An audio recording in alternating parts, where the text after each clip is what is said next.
Today we'll be going over a ad type specifically called unaware ads.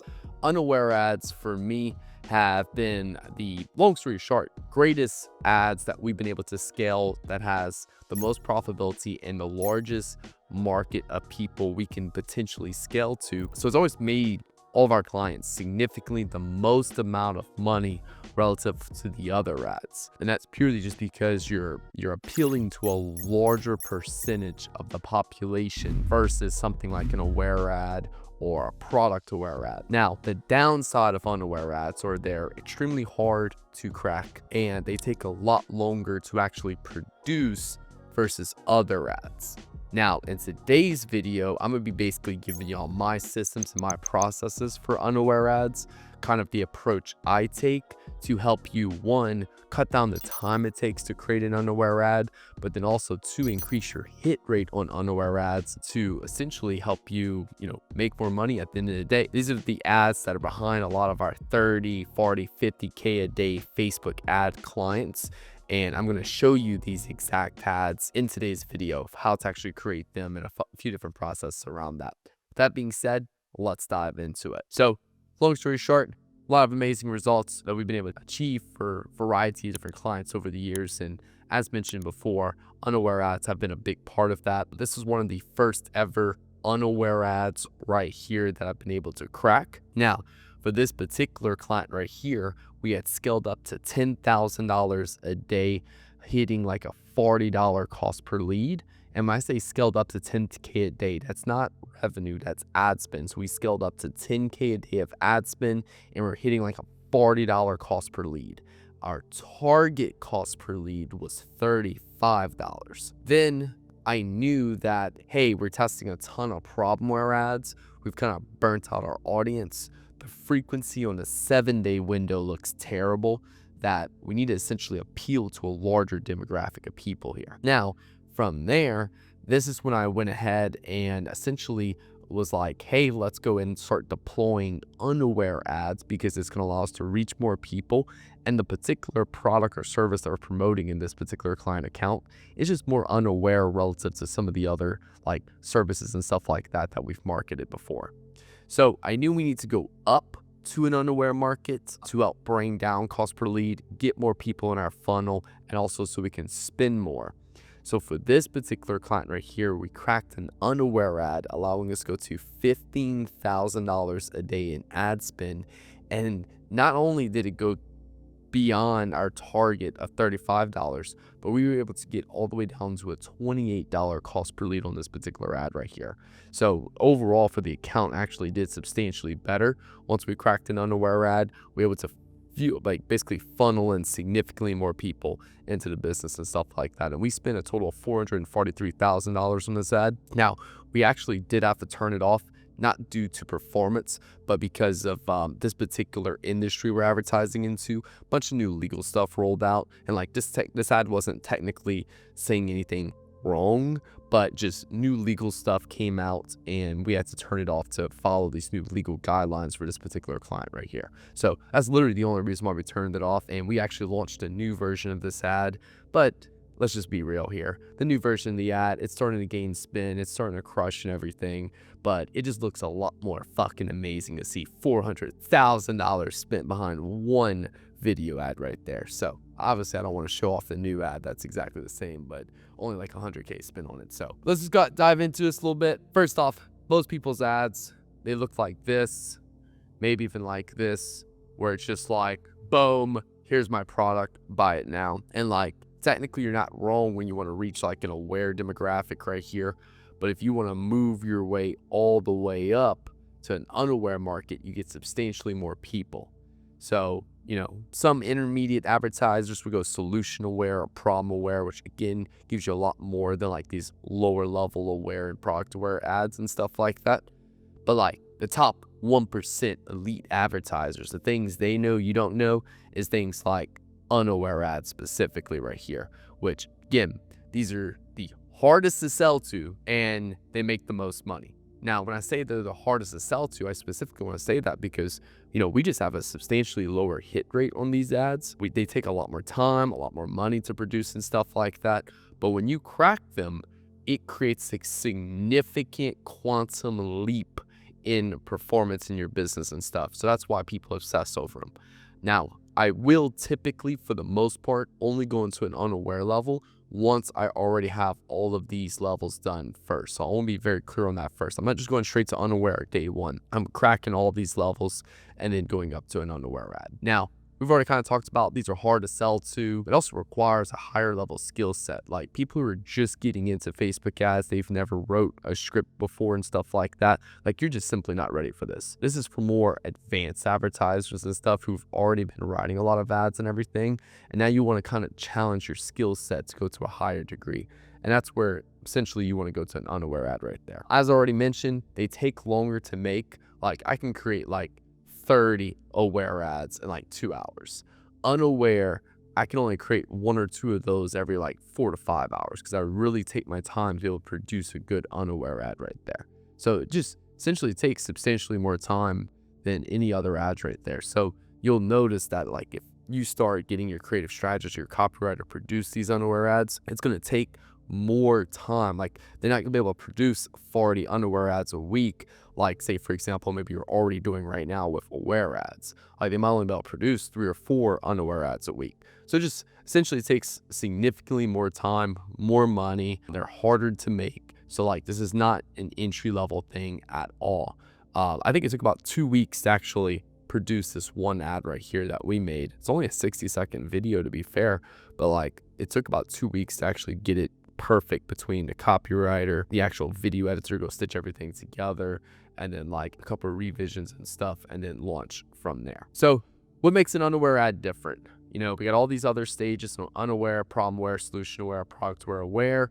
What makes it different? Well, let's start off with the things that you can't do, at least in the beginning stages of an unaware ad. So unaware, you can't call out a problem. You know, are you lonely? Is your Facebook ads performance bad? Do you have a headache? Like things like that. You cannot call out a problem. You can't call out a desire, how to get a girlfriend, how to, I don't know, how to make more money, shit like that. You cannot call out a solution. You can't call out dating apps or, you know, like you need mentoring to scale your Facebook ads, things like that. You can't call out a product. Hinge. You can't call out an offer. Sign up today and get 3 months free. So you can't call out any of these things in the beginning of the ad. So you can talk about those things in the ad, but you cannot write your headline to hit on any of these things right here. That's the first thing. So what can you start an unaware ad with? So now that you understand what you can't say, what are the kind of processes we follow to be able to still hit on a unaware ad or create an unaware ad? So first things first is a big win. I screenshotted this one right here actually from, I say screenshot, I pulled this up from Dr. Squatch. Now, to be fair here, I'm not a fan of this unaware ad. I'm about to show this to y'all. Let me pull it up like this. I'm not a fan of this unaware ad right here. It starts off with a big win. My man started using this, now we're engaged. Okay, big win, engagement, marriage. Like that's a big win right there. And again, unaware ads are as relative to the product. So obviously we're already kind of hitting on this fact right here that this product is going to be pitched in this video. But to be fair, when I'm creating my unaware ads, I don't show product at all in the beginning. So I would love, like, again, I don't run Dr. Squatch's ads, but I would love to test another version here where we remove this and only show this right here. Or even literally showing like a girl holding a ring up, because now it's going to be like, whoa, what did they do? And you know where he did that. So I've been using the same deodorant Now going into the problem. since I was in college, and even though it only worked half the time and I smelled like used socks by the end of the day. What's the problem here? I've been using deodorant since college. It's, you know, it just, long story short, it's terrible. I stuck with it because, you know, change is scary. Then my girlfriend showed me Dr. Squatch natural deodorant. What's the solution? Not deodorant, natural deodorant. And holy this stuff was life-changing. Just pit-friendly natural ingredients like charcoal, Going against the bit, like, you know, ingredients, what's in it. arrowroot powder, and postbiotics. Dr. Squatch actually absorbs my sweat and keeps my pits fresh. Not only do I smell good all day, but I'm not sweating through my favorite shirts anymore. You know, sometimes change is good. Amazing. Really good. So solid unaware ad, The only thing I would say is for that hook right there is I would just literally test other visuals where I'm not showing the product in the first second, or even relative to this. My man started using this, now we're engaged. Again, phenomenal big win. We're showing a big win against like a set group community of people and stuff. But what I would be looking at here is I'd be looking at changing this visual hook with, again, like literally guy proposing, maybe a girl showing her ring off, maybe like a couple kissing. Those are the things that I would be kind of relatively showing off as the visual hook. I don't run Dr. Squatch's ads, but that's what I would be testing. Now, next thing is a symptom. So you can't call out a problem, but you can call out a symptom of the problem. So let's go ahead and see how this is done here with another ad. All right, let's just first start off here. If your dog paw licks or bites, watch this. So great like call out right here of a symptom. What is the symptom? If your dog's paw licking or biting, you don't know what the problem here is. Like, you don't know if like they literally have like their foot's about to fall off and they have some crazy infectious disease, or just like, hey, they went walk in the grass and the grass just kind of like tickled their feet a little bit. You don't know that. Or You just see it. so red from all the paw licking and biting. Every year, thousands All right, called out the symptom. of dogs battle seasonal allergies, Now we're introducing the problem, which is seasonal allergies. causing them to scratch, paw lick, and head shake uncontrollably. And yet their owners don't know how to help the problem at its core. There we go. Hey, they experience these seasonal allergies. Owners don't really know what to do. The gut. You see, when a dog's gut is imbalanced, their immune system becomes hyperactive, meaning that even the tiniest bit of pollen in the air will Now just educating them a little bit more on the problem of why it happens. irritate Not really them. why it happens, but like how it happens. In other words, an upset gut in your dog often leads to worsened seasonal allergies. So now we're kind of hitting on like, oh, upset gut here. This is So why I didn't even think each this, dog guys. are now on to a remarkable new probiotic chew that Probiotic chew. We already kind of know here. So we kind of highlight the fact that they need to rebalance their gut, like fix their gut, and then all of these allergies are fixed. shuttled billions of good bacteria into a dog's gut, helping to promote a normal functioning immune system and lower sensitivity to those allergens in the air. Since launching last year, the chews Notice also too how we're not showing the product till almost 30 seconds in. Another big thing with unaware ads is that we intentionally don't want to show the product anywhere between 10 seconds to a minute in. Why? Because it's an unaware ad. We got to go through the big win symptom, or the next one we're about to talk about, then go into the problem, then go into the solution, then go into the product. There's more things that need to happen before the product can be shown. Because of this, ads will typically be a lot longer for unaware ads. This is going to go against all typical guru advice of, hey, you need to show the product in the first second. That's completely false. Not with an unaware ad. So yes, I do want to show the product in the first second if I'm going after aware, product aware, or even solution aware. But if I'm going for more problem aware or unaware, I'm not wanting to show the product right away, because I have to go through these mental loops that people have before they're ready to be presented the product. chew that shuttled billions of good bacteria into a dog's gut, helping to promote a normal functioning immune system and lower sensitivity to those allergens in the air. Since launching last year, the chews have been a massive hit Now we're kind of going to that product aware stage right now, which is testimonials, case studies, all of those good things. online, with thousands reporting incredible results. So notice how we go unaware, problem aware, solution aware, product aware, and then you'll see aware. On Trustpilot alone, there are over 4,600 five-star reviews for the makers of the Chew Pet Lab Coat. If you see your dog paw lick, itch, or head shake, definitely give them a try. There you go. And then aware, just boom, call to action here. Cool. So that's symptom, right? Call it the symptom, diagnose with the problem, give them a solution, give them the product. Boom. Bye now. All right. Now we're going to go to the last one, which is hidden fear. So you have big win, symptom, then hidden fear. Hidden fear is just technically something that, like, for example, losing money. Literally everyone watching this video right now, like, you fear losing money. Is it top of mind all the time? No. But like any opportunity that like you could potentially lose some money, that kind of sparks up and scares you a little bit. So here, that's just one example of a hidden fear, to be fair. Here, we got a video from, I think it's called Everdrise. Yeah, Everdrise right here. The most embarrassing thing that's happened in my 60s. All right, the most embarrassing thing that's happened in my 60s. We're calling out the product, or we're calling out a solution, we're calling out a promo, or we're calling out a problem. No, literally just saying the most embarrassing thing that's happened in my 60s. Now, literally everyone fears being embarrassed.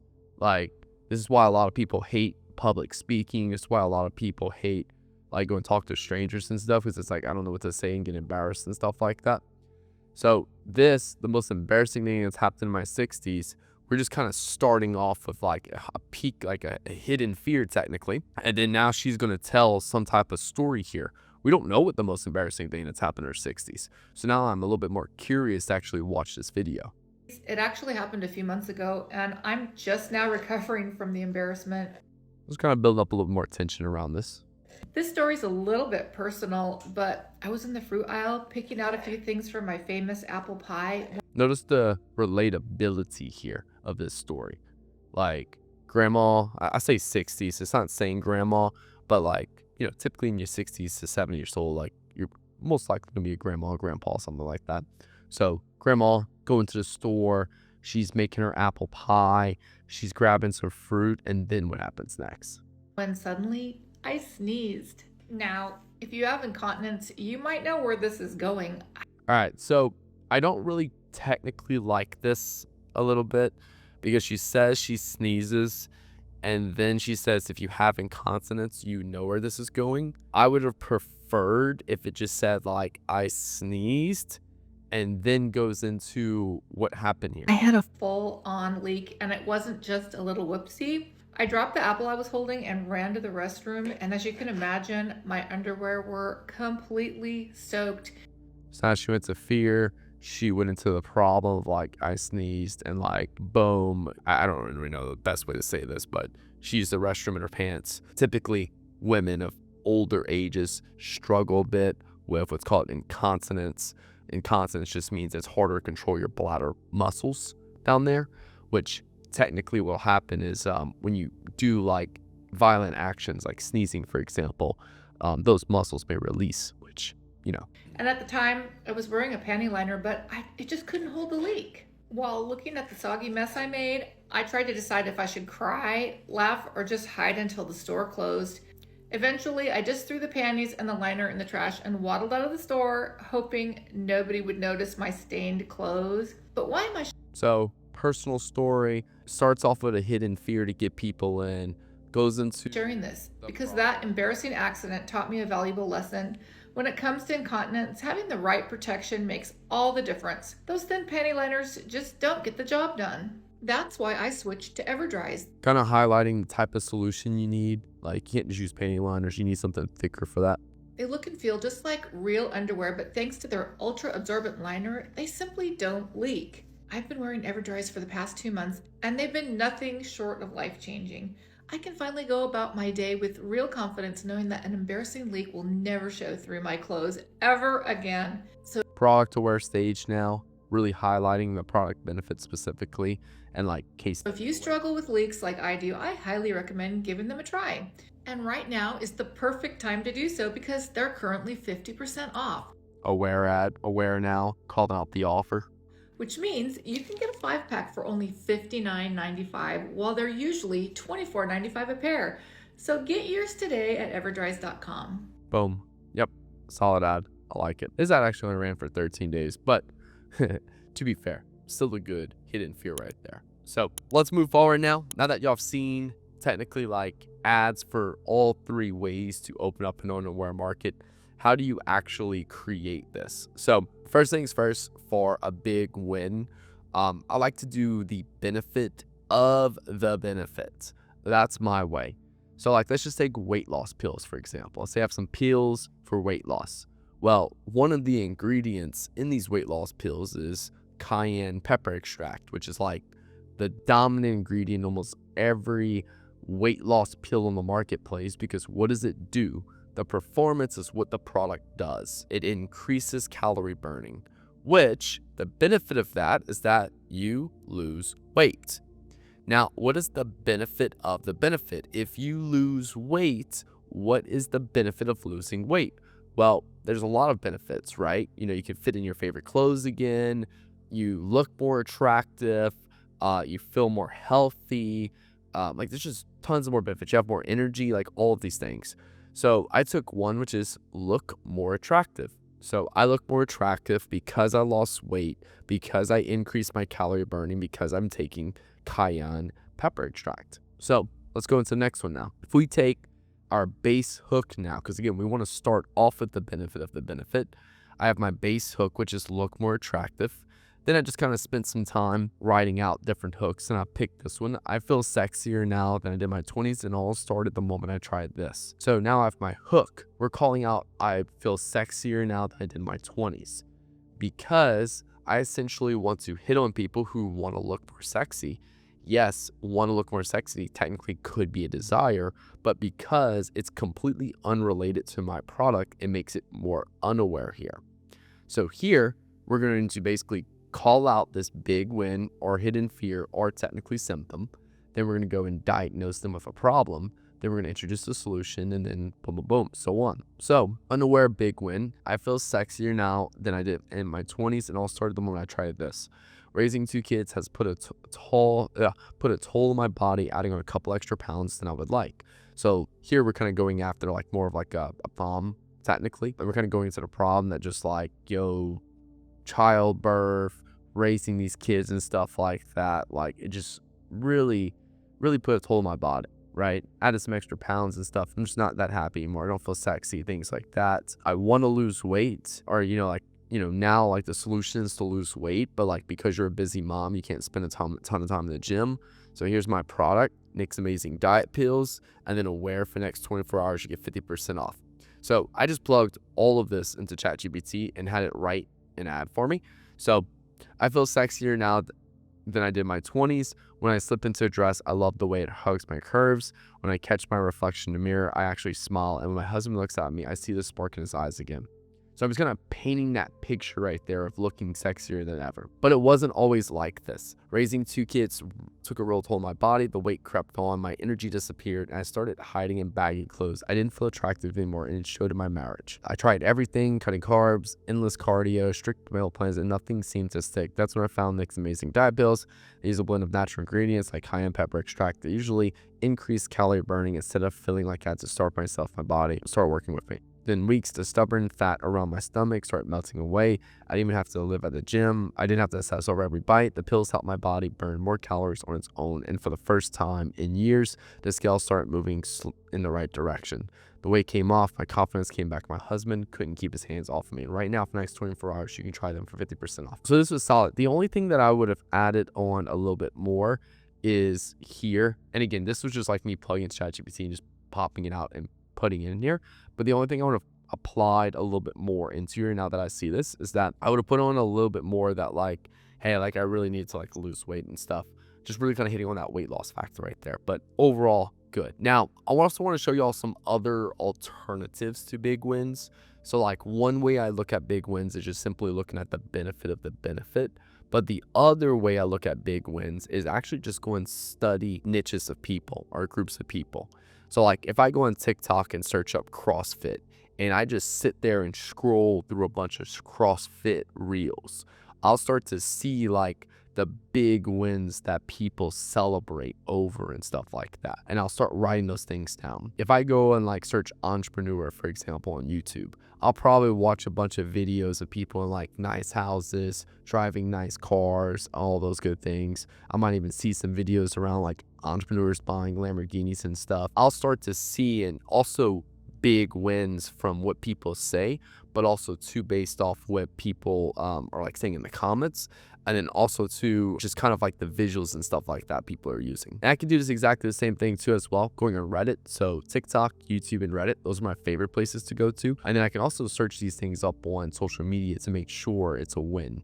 So like if I go and like I see a bunch of like entrepreneurs buying Lamborghinis or like having Lamborghinis and searching up like buying a Lamborghini or something like that, you know, I'll see like, all right, there's tons of videos with a lot of views around this. In the running space, like it's pretty well known, like even to just like amateur people, that running a 4-minute mile is just like, you know, world record type things. Now, let me be clear here too. So these things have mass appeal, where like if I go and do like Shopify store to $100 million, that's a huge win right there. Like if you exit your Shopify store for $100 million or an e-com brand for $100 million, like phenomenal. If you scale to $100 million, phenomenal.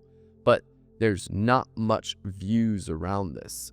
Whereas if I go and search how to make $100 a day with dropshipping, there's tons of views with a ton of videos with a ton of views on how to make $100 a day with dropshipping. Why? Because there's a larger market for it.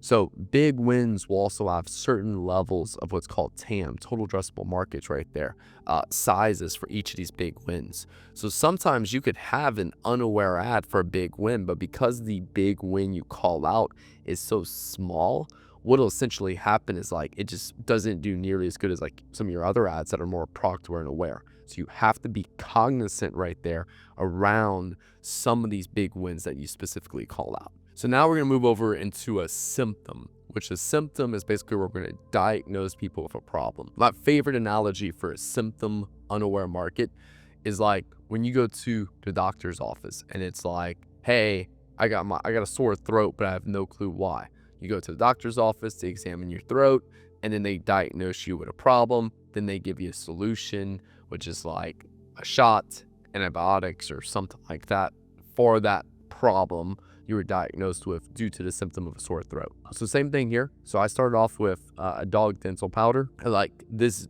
specific dog dental powder I selected, one of the ingredients is brown algae. And basically I just looked at the performance, which is what does brown algae basically do? Basically, it inhibits bad bacteria in the mouth. Now from here, I looked at like, all right, so why would you want to inhibit bacteria? Like what causes, like what's the problem if bad bacteria grows in the mouth? You'll get plaque buildup. Then I'm like, all right, cool. Well, how do you know if you have plaque buildup? And it was like, boom, you have bad breath. So if you have bad breath, and this is specifically for dog dental powder. So if you have bad breath, what's going to happen is that's likely a result due to plaque buildup.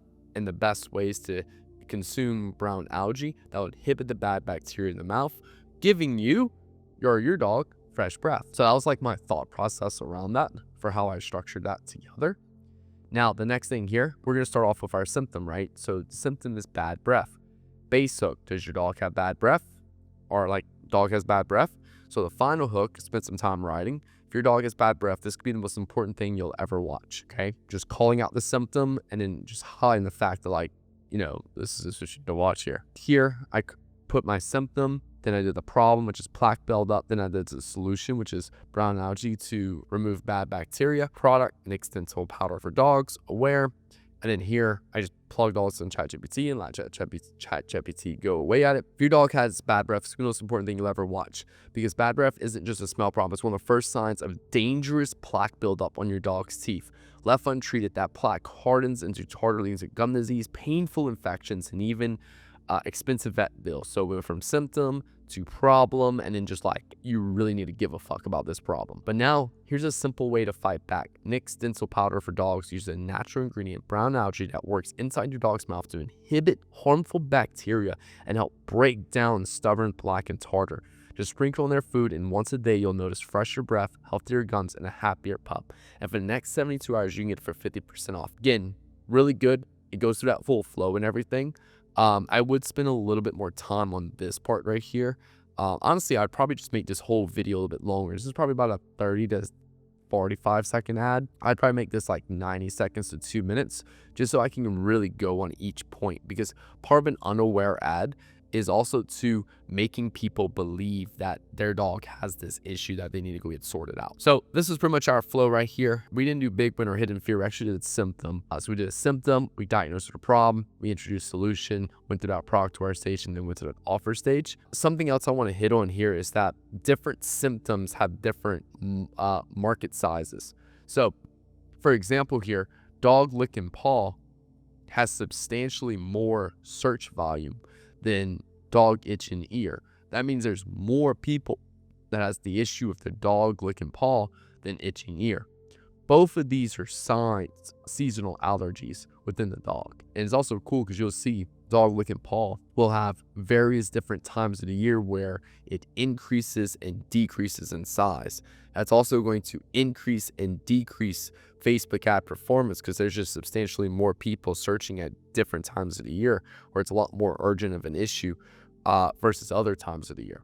Whereas dog itch and ear, it's pretty stable throughout the year, but also has way less search volume. Actually, it has 1/3 of the search volume, 1/2 to 1/3 of the search volume, technically compared to dog licking paw. So this is just important to understand because different symptoms you go after, if you go after a symptom that's extremely like just no one searching for it, again, your unaware ad will not work. If you go after a symptom that everyone has and everyone can't figure out what the fuck this is, it's going to have substantially more in terms of that right there. So just a little heads up on that. Now we're going to move to hidden fear. And again, hidden fear is just like things that everyone naturally shares. Like everyone naturally is scared of losing money. Everyone's naturally scared of like dying, right? Disease, right? Disease is linked to like death in the sense of like hidden fears. Embarrassment, getting cheated on. Like almost every person's hidden fear in a relationship is getting cheated on. If we go more specific to like Shopify store owners,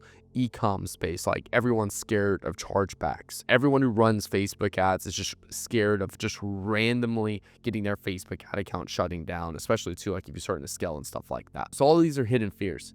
And the best way to technically find hidden fears is just spending a lot of time on research and consuming content on a niche to see what that mass market is afraid of happening. And we'll get to that in a second of what that looks like there. So here, I just pretended that like I have some magical product called Facebook ad account insurance. And what does this do? It protects people from bans. What is the problem does it solve? Ad account bans. Benefit, if you're hit by a random ban, this will keep your ad account up and running. And in the hidden fear I'm going after, it's just a random ad account ban without warning. So here I plugged all that into ChatGPT. Advertisers are in panic after learning what Meta uses to shut down ad accounts without warning. All right. So again, typically this is like a general hidden fear across this niche right here. In fact, 90% are reportedly making this one common mistake right now. Notice how I really turned that like curiosity factor, like holy shit, like Meta just revealed what they're doing to shut down accounts without warning, and over 90% of advertisers are making this mistake. Like I have to be part or I probably have a good probability of being a part of this. And the worst part, you won't even know it's happening until your account is gone. One day you're scaling campaigns, the next your entire business is frozen. So it's gonna go into the problem now. For years, most advertisers believed ad account bans were random. They thought it was bad luck, an algorithm glitch, or maybe even just overspending. But new evidence reveals something much more sinister. Meta is tracking a hidden set of triggers behind the scenes. And here's the scary truth. These triggers have nothing to do with your ad quality and everything to do with small signals most advertisers completely overlook. All right, so now we're going to go over into the thing, which is small signals. That's why even seasoned media buyers, people spending millions a year are suddenly getting wiped off the platform overnight. But the good news, once you know what these triggers are, avoiding them is surprisingly simple. The problem is Meta will never tell you what they are. All right, so notice how I'm not introducing the solution here. I just wanted to show y'all a different way to go about unaware ads where you spend time a lot deeper of a time on, this hidden fear and then the problem. But then I'm alluding to the fact that all you need to know is these triggers, right? And then what I could do is I could send people here to a VSL. I could send people to an advertorial or even like a listicle saying the 5 triggers Facebook uses to ban your account without warning. And then boom, 1, 2, 3, 4, 5. So there's a couple different pages I could send traffic to, and this could still technically be a video right here. But yeah, so that's hidden fear. And I just also want to show y'all something here. Like I look up through hidden fears by just looking at social media, right? So if I go consume enough content, we already talked about big wins, but while I'm looking at big wins, I can also see inverses too as well. So what are the hidden fears in CrossFit, right? Like I think everyone's hidden fear of doing CrossFit is like randomly popping a shoulder out of socket or just injuries. Like there's just a natural belief that like CrossFit, you have a high amount of injuries and stuff like that. So injuries would probably be high right there for CrossFit technically. What is the hidden fear of being an entrepreneur, right? It's placing a huge bet on yourself to quit school and go out on your own, do your own thing. But a hidden fear is like, losing it all and then like having to get a 9 to 5. And the 9 to 5 is not even really the hidden fear. It's the hidden fear of like the embarrassment by all your family and friends basically just saying like, hey, you failed basically, or laughing at you because you failed and stuff like that. That's the real hidden fear right there. Facebook ads, we just called one, which is getting your account randomly banned or losing your advertising access and stuff like that. A lot of different hidden fears that you can just kind of start to see inside of there. Now, again, all we're doing is just creating these like scripts we talked about today into video ads. So I've already kind of went over a few, but I'll just kind of go over one more real quick. I recently had to put my Labrador down, and here's the most important thing I learned. All right. Wow. That was a powerful hook. Let me just kind of go back through this one more time. The biggest gift you can give your dog is All right.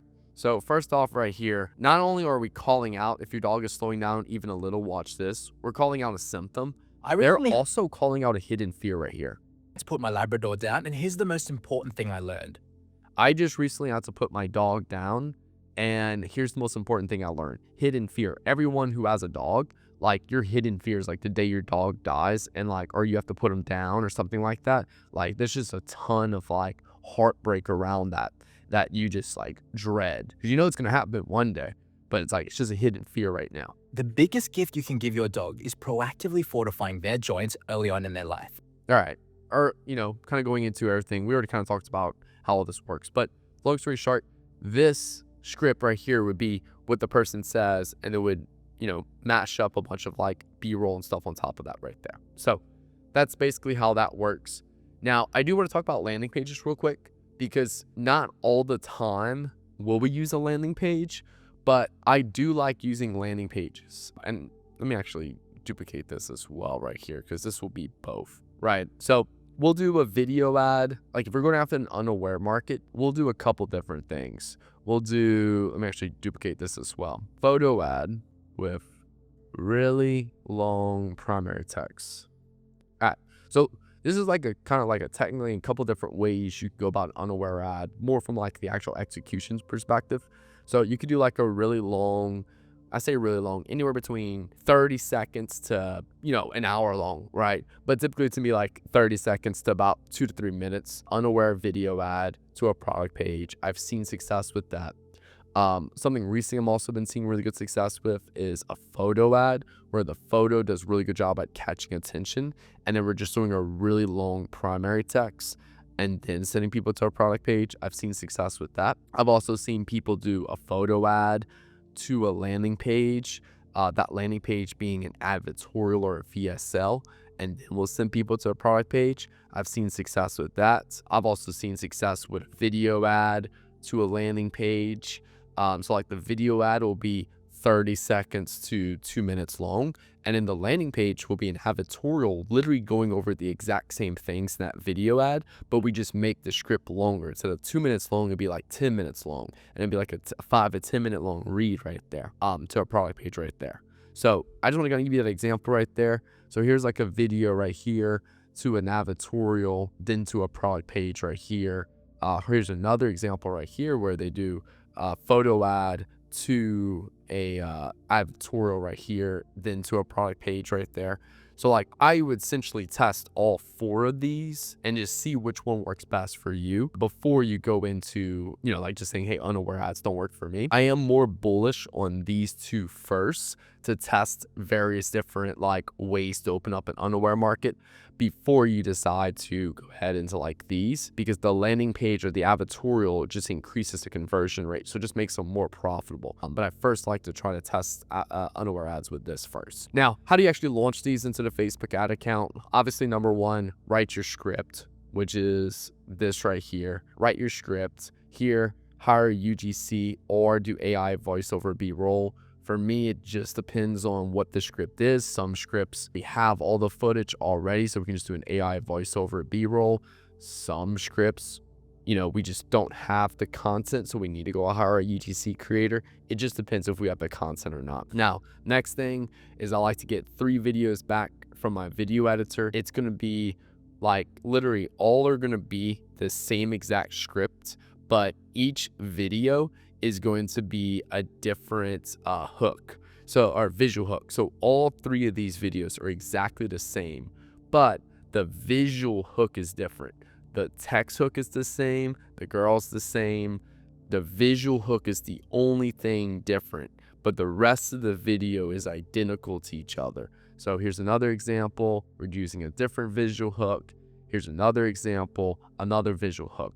All of the visual hooks are different, but the text hook is the same, the girl's the same, the whole voiceover is the same. The rest of the video is identical to each other. That way we get one concept and then one script and then just 3 different visual hooks to try to crack that. Then we're just going to go inside of our CBO campaign that we already use, that we already scale. I do 1 CBO per business objective. I don't launch creatives in a new CBO every time that I'll need to launch new creatives. I just put everything in there.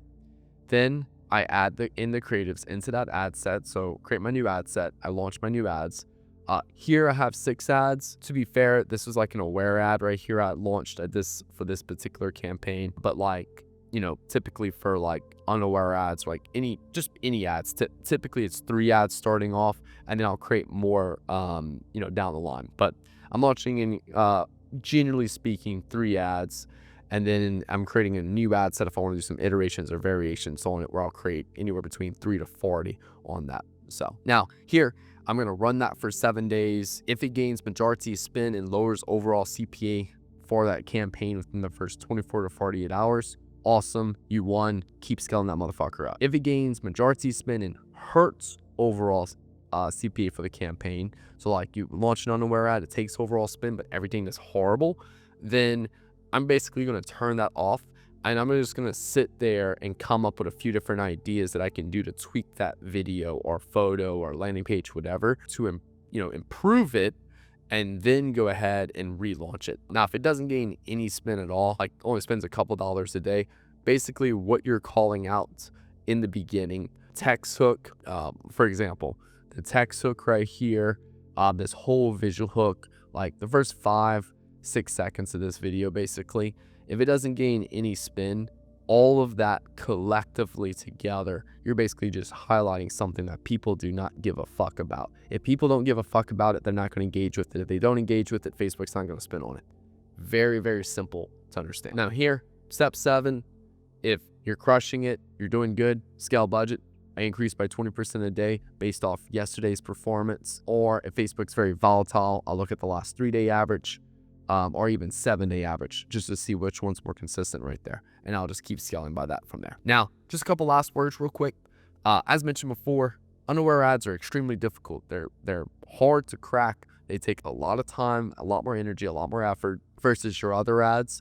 But again, they provide substantially more scalability relative to the other ads you can launch inside of an ad account. We're going to test these just like any other ads. They don't have any special criteria. They don't need a different campaign or anything like that. They're all going to go in the same campaign. You will have a lower hit rate, but it will pay off when you crack it. So again, like let's say 1 of every 10 ads we launch and they work. Unaware ads may be like 1 every 20, 1 every 30, maybe even 1 every 50 that you crack right there, just because they, you know, technically have a lower hit rate. Now, next thing is that unaware ads can also too have a market sophistication applied to it, right? Typically, I see it as stage 1 and stage 2. So like we've already seen, you know, hundreds and hundreds of people use the buying my first Lamborghini. Then after they buy the car, they go into pitching their course and stuff like that. Like that's a great example of a big win unaware market. But now it's like this has been done so many times. Now really the only stories that really take off and get views is when it's like something crazy like this, like 16-year-old kid buys $300,000 Lamborghini STO, right? Or for example, I just saw someone, is this guy named Vince. He does like personal training or some shit like that. And like he has a couple million followers on IG, and he just bought a Lamborghini, like Veno, V-E-N, I forgot the name of it. It's like a $3 million Lamborghini, right? And he's like one of the youngest persons ever. I think he's like 22, 23. He just bought this particular Lamborghini itself, and it's a $3 million Lamborghini. That story just went crazy viral because it's super like people haven't seen that before. People have seen this so many times, and now they're starting to see this pretty often now, to where like this doesn't even do crazy work. So now like it had to be pushed and exaggerated even further right there to get views and stuff. So same thing there. If you go after big wins or hidden fears or symptoms that everyone's already fucking ran through, then like you're really going to have to go to that market sophistication stage where it's like, we're really going to have to exaggerate this and make this crazy to get people to actually watch this content right there. Now, last other couple things, there'll be some clients we start off with unaware ads. There'll be some times where we test unaware ads last. There'll be some markets we don't even test unaware ads. There'll be other markets all I use is unaware ads. Long story short, the market awareness around the product will be purely dependent on what I test, right? Like if I'm selling t-shirts, for example, I'm not going to go after an unaware market for t-shirts, right? Because like, boom, I need a new t-shirt. I'm going to the store and buy it. Like people are already super solution aware for a t-shirt, right? I don't want to convince someone to go after. Yes, it's a larger market to convince someone to buy our t-shirts, but there's already a large enough solution aware market for that. So some markets, the solution aware market will already be so big, it'll already have such a large TAM that like, I just don't even need to go to an unaware market. And also too, like we already know it's more expensive to convince someone to buy, like to convince someone to have a problem than convince someone they need this solution. So like for me to convince someone they have a problem, then convince someone they need our solution, which is our t-shirt that's $25, there's just simply not going to be enough margin in that that's going to convert. So typically unaware ads, it's like, I've seen unaware ads crush for products that are $40, $50. But for the most part, like the higher ticket, the better for unaware ads, because it just gives us more room since we already know we're going after a more expensive audience, which technically is not more expensive. It's just, again, we're convincing people they have a problem. They're convincing people they need a solution, and then they need to buy now. So like, it's just a lot more mental loops, which takes a lot more energy and stuff like that, money and all those good things. So more expensive products typically work better for that. Lastly, like I said, some markets I don't even touch unaware ads. So a t-shirt example, which I think I was already just covering, but then the other example is like we have this insurance client where like it's so niched insurance that like no one even knows they need this insurance. So we have to start off with hidden fears of people losing a ton of fucking money just randomly out the gate, completely accidental, and like just boom, ton of money lost, to hit that hidden fear, then go on the problem of that, they're basically not protected by this one weird insurance. And then from there, inputting our insurance right there, basically for that. So again, that's kind of like, hey, where I go with unaware ads and stuff. So again, a lot of it comes down to research and all those things. And lastly, just the type of product we're leveraging and stuff. So, but yeah, this is unaware ads.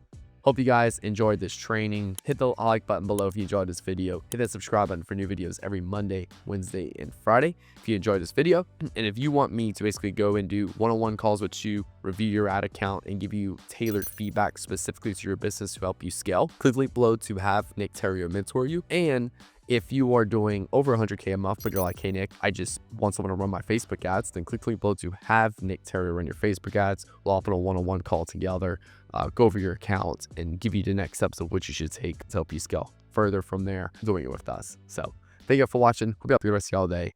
Peace out.